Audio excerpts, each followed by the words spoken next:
पुढची बातमी अमरावतीच्या मेळघाटातील मरियमपूर गावातील आदिवासी बांधवांना तीव्र पाणी टंचाईचा सामना करावा लागतोय।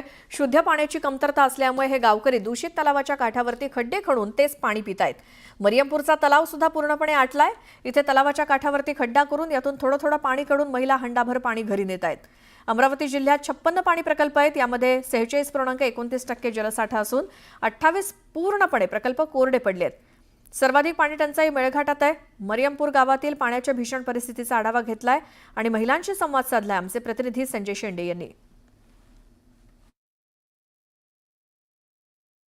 उन्हाळा सुरू होताच अमरावती जिल्ह्यात मोठ्या प्रमाणात पाणी टंचाईचा सामना जो आहे तो नागरिकांना करावा लागतो। आजही अमरावती जिल्ह्यात 776 गावांमध्ये भीषण पाणी टंचाई आहे। तर मेळघाटात यामध्ये प्रामुख्याने पाणी टंचाई आहे। मेळघाटातील 30 गावांमध्ये अजूनपर्यंत टँकर पोहोचू शकत नाही आहे। केवळ 7 गावापर्यंत आतापर्यंत टँकर पोहोचू शकलेले आहे। मी मेळघाटातील मरियमपूर गावात या गावाची जर अवस्था बघितली तर अतिशय दारुण अवस्था या गावाची आहे। हे आपण पाहू शकतो की हे या गावालगतचं मरियमपूर गावालगतचं हे तळ आहे। खरं तर या तळ्यामध्ये पूर्ण पाणी आटलेलं आहे। थोडंसं पाणी जे आहे अशुद्ध पाणी आहे ते पाणी देखील या नागरिकांना पिण्याची वेळ जे या ठिकाणी आलेली आहे।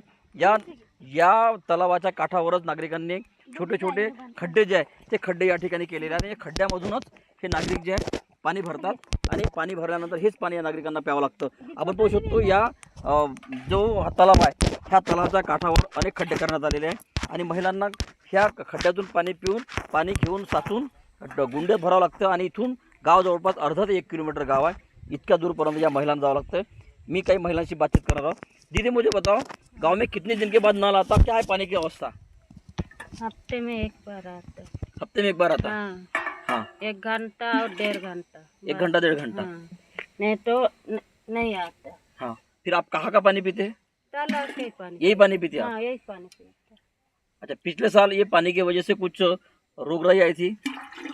और तो आते ही, अभी गंदा पानी पी रहा तो आते ही हो। बीमार लाचार तो रहते ही।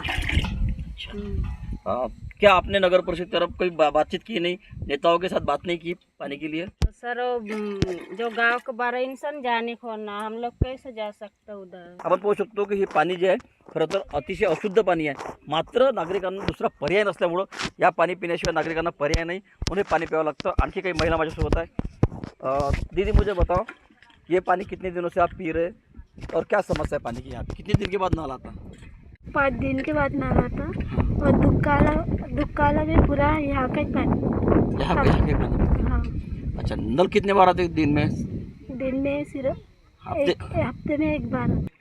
प्रोड्युसर सागरचा संजय शेंडे, न्यूज 18 लोकमत, मरियमपूर, अमरावती। तर जळगावच्या सोपडा तालुक्यात सुद्धा चौगाव इथे अनेकांना किडनीचे विकार होत असल्यामुळे त्या आधारावरती गावातील पाण्याच्या नमुन्यांची जिल्हा परिषदेकडून तपासणी करण्यात आली।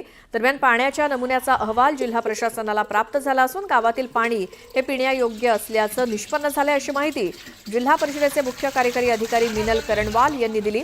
गावात आणखी एक फिल्टर प्लांट बसवण्याबाबत आदेश देण्यात आले असून नागरिकांनी पाणी उकळून प्यावं, फिल्टरच्या पाण्याचा वापर करावा असं आवाहन मुख्य कार्यकारी अधिकाऱ्यांनी केलं।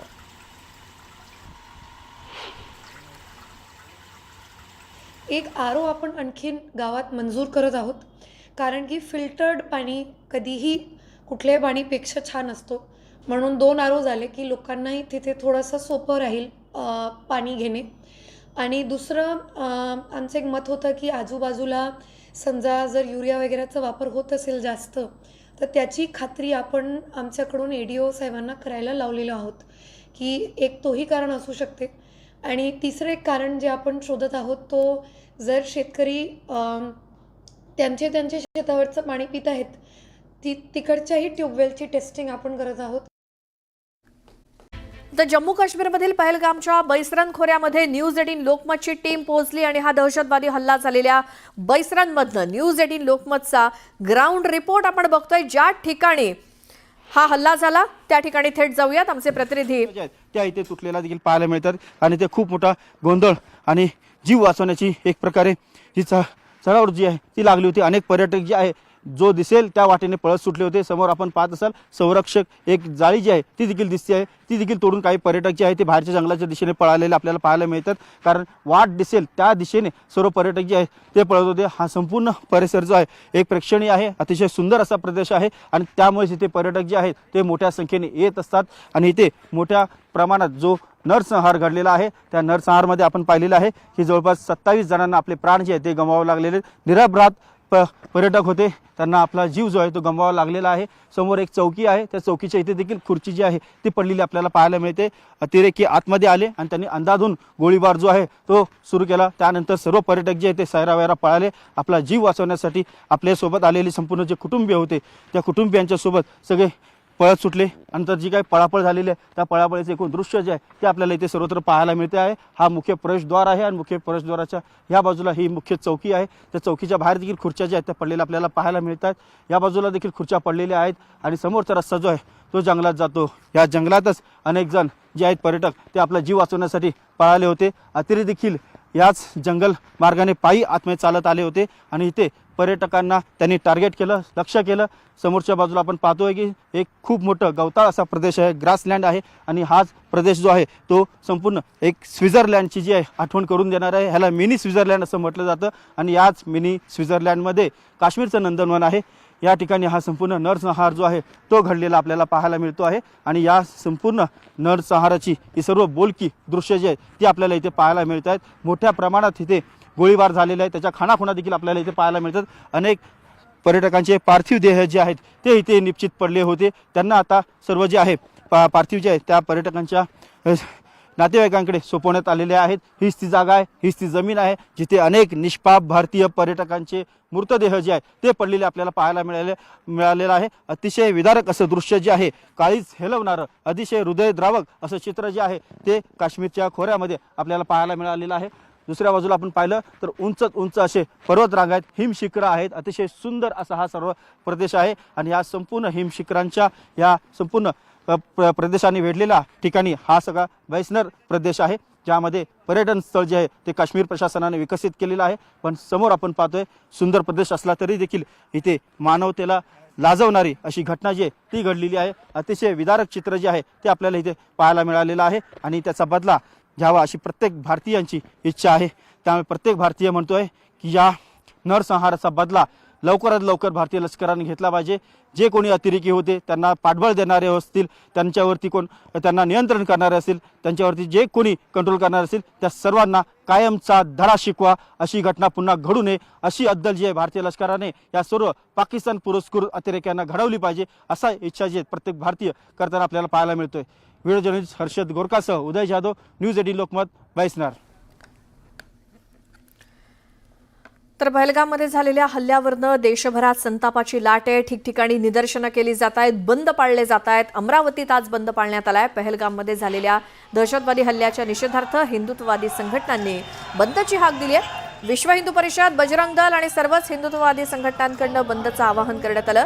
यावेळी राजकमल चौक ते जिल्हाधिकारी कार्यालयापर्यंत बाईक रॅली काढण्यात आली.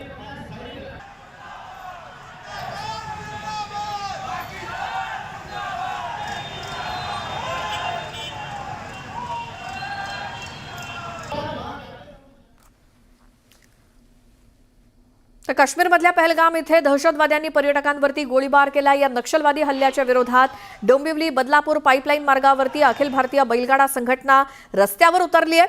यावेळी निषेध मोर्चा काढण्यात आलाय.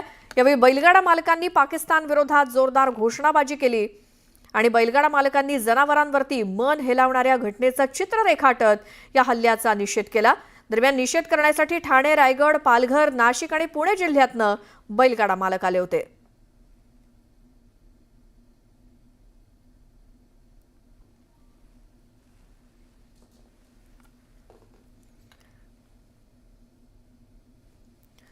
डोंबिवलीमध्ये बैलगाडा संघटना रस्त्यावरती उतरून त्यांनी पहलगाममधल्या हल्ल्याचा निषेध केला. वेगवेगळ्या भागातून हे बैलगाडा मालक या मोर्चामध्ये सहभागी झाले होते.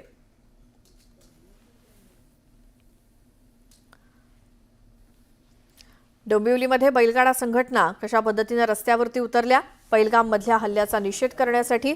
आणि फक्त मुंबईच नव्हे किंवा डोंबिवली बदलापूर या भागातनंच नव्हे तर इतरही काही जिल्ह्यांमधनं बैलगाडा मालक हे या मोर्चामध्ये सहभागी होण्यासाठी डोंबिवली बदलापूर या ठिकाणी आले होते.